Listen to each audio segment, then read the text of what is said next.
Good morning student. आपण या तासिकेमध्ये आपल्या इयत्ता 5वीचा जो फर्स्ट चॅप्टर आहे सॉन्ग अँड ग्रीटिंग्स याच्याविषयी माहिती घेणार आहोत. तर सगळ्यात पहिले सॉन्ग म्हणजे गाणी आणि ग्रीटिंग्स म्हणजे शुभेच्छा. गाणी आणि शुभेच्छा.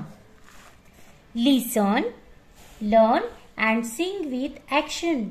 ऐका, शिका आणि ही गाणी हावभावासह म्हणा.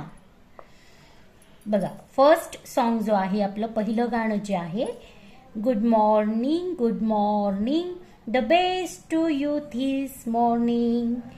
How are you I hope you are feeling fine and happy all the time.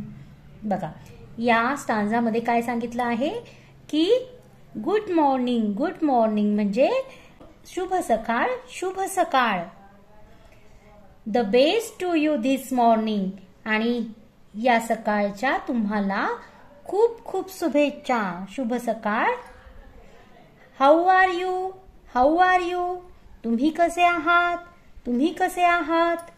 I hope you are feeling fine and happy all the time. मला आशा आहे की तुम्ही बरे असताल आणि नेहमीच तुम्ही आनंदी असताल. या फर्स्ट स्टांजामध्ये आपल्याला सकाळच्या शुभेच्छा दिल्या आहे आणि आपली सकाळ आनंदी राहावी आणि आपण नेहमीच आनंदी राहावं अशा शुभेच्छा आपल्याला या स्टांजामधून दिल्यात आलेल्या आहे. चला, आता आपण सेकंड सॉन्ग बघूया. आपलं दुसरं जे गीत आहे त्याच्यामध्ये काय आहे बघूया. The more we get together the more we get together, the happier we will be. For your friends are my friends, and my friends are your friends. The more we get together, the happier we will be. बघा, आता या जे second song आहे त्याच्यातला first स्टांजामध्ये काय आहे बघा. The more we get together. जर आपण सगळे जास्त एकत्र आलो, जर आपण जास्त वेळ एकत्र आलो तर आपण जास्त आनंदी होऊ. म्हणजे काय, तर आपण सगळे जर एकत्र आलो तर आपण सगळे एकत्र खूप आनंदात राहू.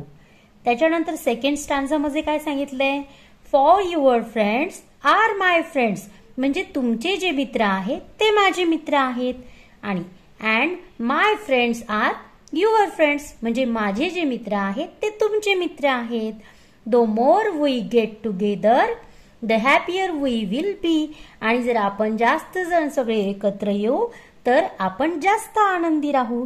म्हणजे याचा अर्थ बघा, आपण नवीन शाळेमध्ये पहिल्या दिवशी जेव्हा आपण येतो आपल्याला नवीन मित्र बनतात की नाही. मग हे मित्र बनल्यानंतर माझे मित्र तुमचे मित्र बनतात आणि तुमचे मित्र माझे मित्र बनतात. म्हणजे आपण जर सगळे एकत्र राहू तर आपण जास्त आनंदी होऊ. अशा पद्धतीने आपल्याला या सॉन्ग सेकंडमध्ये एकमेकांसोबत राहून आपण एकत्रित राहू शकतो असं हे सांगण्यात आलेलं आहे. बघा, आता पुढे आहे रिव्हिजन दिलेलं आहे. या रिव्हिजनमध्ये काय आहे तर आपण एकमेकांना भेटल्यानंतर जे आपण संभाषण म्हणजे कन्व्हर्सेशन करतो की, तर हे कन्व्हर्सेशन याच्यामध्ये दिलेलं आहे. सगळ्यात पहिले इथे दोन विद्यार्थी दिसत आहेत, दोन मुलं. तर ते एकमेकांना म्हणतायत हाय, तर दुसरा विद्यार्थीही त्याला उत्तर देतोय हाय म्हणजे नमस्कार एक प्रकारे, आणि दुसराही दुसऱ्या मुलाला नमस्कार करतो आहे. Hello Meenu, I am Riya and this is my friend Sonali. बघा, मग इथे रिया नावाची मुलगी मीनू नावाच्या मुलीला म्हणतीये हॅलो मीनू, नमस्कार मीनू, मी रिया आहे आणि ही माझी मैत्रीण सोनाली आहे.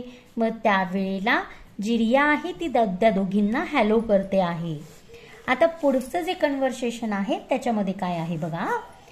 हॅलो, परत इकडे जो विद्यार्थी आहे तो हॅलो म्हणतो आहे. त्याच्यानंतर खालच्या याच्यामध्ये खालचा मुलगा विचारतो आहे हाऊ आर यू, तू कसा आहेस. त्यावेळेला त्याला उत्तर देणारा मुलगा काय म्हणतोय, आय एम फाईन, मी ठीक आहे. आणि थँक यू, आणि आपण उत्तर देताना आय एम फाईन थँक्यू म्हणतो. मी आनंदी आहे, मी ठीक आहे आणि आभारी आहे तुम्हाला विचारल्याबद्दल. म्हणजे या पद्धतीने आपण एकमेकांशी भेटल्यानंतर संभाषण करू शकतो. तर अशा पद्धतीने आपण एकमेकांशी कन्व्हर्सेशन करायचं आहे. ओके, कळालं सगळ्यांना? ओके, चला आता याच्यावर आधारित आपण एक ऍक्टिव्हिटी करूया. आपल्याला काय करायचं, आपल्या स्टांजामधून याचे अपोजिट वर्ड शोधायचे आहेत खालील शब्दांचे. आता पहिला शब्द आहे बॅड, बॅड म्हणजे वाईट. दुसरा शब्द आहे सॅड, सॅड म्हणजे दुःखी. तिसरा शब्द आहे लेस, लेस म्हणजे कमी. आणि एनिमी म्हणजे शत्रू. याच्या विरुद्ध अर्थी शब्द आपल्याला स्टांजामध्ये शोधायचे आहेत. तर शोधा आणि उत्तर द्या. Okay, bye.